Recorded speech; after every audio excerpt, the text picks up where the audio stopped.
Coach Dave Waller from Bark River CrossFit coming at you on tape delay from my garage gym in Oconomowoc. Today I'm here to talk to you about our workout for the at-home track on Thursday, March 26th. We're going to be doing a spin on the CrossFit Classic workout, Cindu is what it's called, because we're adding double unders to the rotation. So we're going to be doing as many reps as possible in 20 minutes of 5 strict pull-ups, 10 push-ups, 15 air squats, and 20 double unders. I will go over a second option that does not have equipment here in just a little bit. But first and foremost, I'd like to say that we probably need to get a good warm-up in. We really just want to get the heart rate going because we got a lot of body weight movements today. So you're going to be able to get that going during the workout, but it'd be nice to kind of get loose before you get started. So whether you have a cardio piece of equipment, you want to hit that for a couple minutes. You could also, if it's nice out, let's go for a jog around the block. When we get back, we can focus on getting maybe some jumping jacks, getting our ready for our double unders. We could also do some mountain climbers, loosening up those hips, getting some of that shoulder ready for the push-ups. I also suggest a stretch here that we're going to get the most bang for our buck out of. I would say the push-up to downward dog. So you drop into a push-up, hit that downward dog position. We're going to be trying to get those feet flat on the ground, stretching out our calves for the double unders. But also, you could be sinking that chest and head, and also moving through and stretching out those lats so we're ready for the volume of the pull-ups.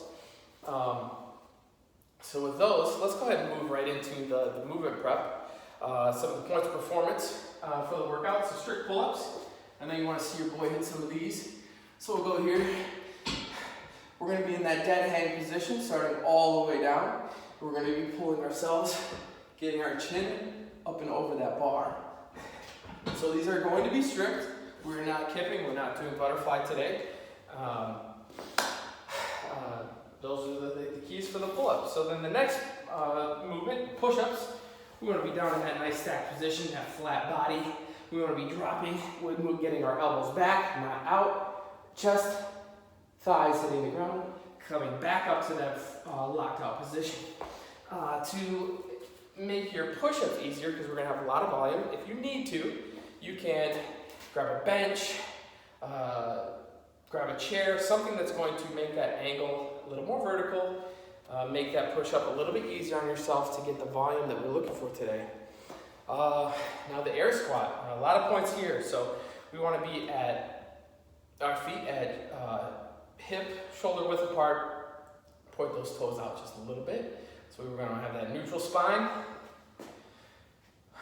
We're going to move that butt first, drop down below parallel, keep those knees out, our weight in our heels the whole time, and we're going to stand back up. A couple tips there. I like to find a spot on the wall and focus on that. That keeps my head up and my chest up so that I don't get lazy. I don't want to see any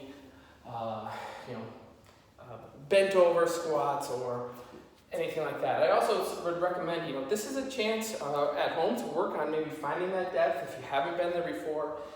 Maybe you find a chair or that bench that you were doing push-ups on and you are actually squatting down to that and working on finding that depth.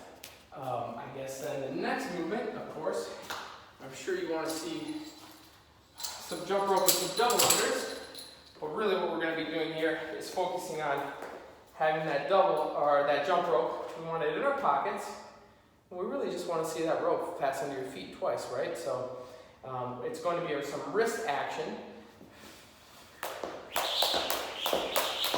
We got a few double unders there. I would say that for a scale, you could probably do double single unders. So we talked about 40 single unders to get that done. And there you have it. So we'll be focusing on getting as many reps of that as possible in 20 minutes. All right, so option 2 of the Cindu, the no equipment version. So still an AMRAP, 20 minutes. We're going to be doing 15 odd object rows. So I'll get my object in a second, but then we're going to be doing 15 push-ups, which we've already gone over. And then we're going to be doing 15 air squat hops. So we're going to be jumping over that odd object. So of course you can make it a little easier on yourself if you pick an odd object that's not so big, but I'll show you a couple different options that I've got here at home. I actually have a band here, and so I would just sort of, for my inverted rows, I would be bent over, pulling with my lats, doing some rows, okay? I would then go ahead and set that down. I'm gonna do my push-ups, but then I'm gonna also then do my squat hops after I finish my push-ups. So we already talked about the push-ups in the earlier portion of the video. So we'll stop down, air squat, jump, over, jump, over. A few other options. You could fill up a backpack, and we could be doing our rows with a backpack. Odd object rows, right? So I've got both straps out. I've filled it up with really just CrossFit equipment. And here I am. I'm keeping that neutral spine hinged over at my hips, and I'm focusing on this tight squeeze with my lats. And this is our row. And so again, as you can see, I've got a bag. If I'm squat hopping over a bag, I'm jumping a little higher, making it a little more difficult on myself. So these are a couple of the different things that you can play around with. And so that, as you will have it, is our workouts for Thursday, March 26th.